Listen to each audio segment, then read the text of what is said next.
নোয়াখালীকে বিভাগ ঘোষণার দাবিতে কাতারে স্মারকলিপি দিয়েছে বৃহত্তর নোয়াখালী ঐক্য পরিষদ কাতার।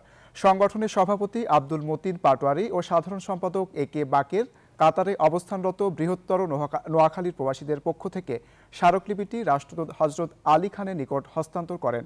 এ সময় উপস্থিত ছিলেন প্রধান উপদেষ্টা শহীদুল হক, উপদেষ্টা শাহজাহান সাজু, সিনিয়র সহসভাপতি শহীদুল্লাহ হায়দার, যুগ্ম সাধারণ সম্পাদক সালেউদ্দিন খোকন, সাংগঠনিক সম্পাদক আব্দুর রব, দপ্তর সম্পাদক দিলীপ কুমার ছোটন, মাহমুদুর রশিদ মামুন, রিয়াজ হোসেন সাদ্দাম, আবুল কালাম ফয়সাল সহ আরও অনেকে। প্রবাসী নোয়াখালীবাসী আশা অন্তর্বর্তীকালীন সরকার এই গণদাবি দ্রুত বাস্তবায়ন করবে।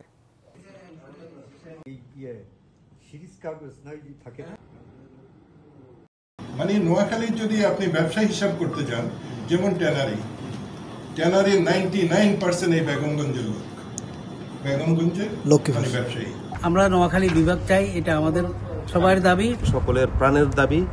নোয়াখালী বিভাগ চাই, এই দাবিতে আমরা আজকে কাতারে অবস্থানরত।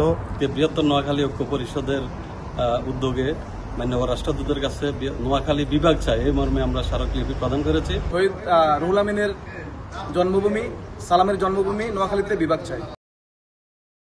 বান্ডেল থাকলে প্রতি সেনমানিতে টাকা বাঁচবে।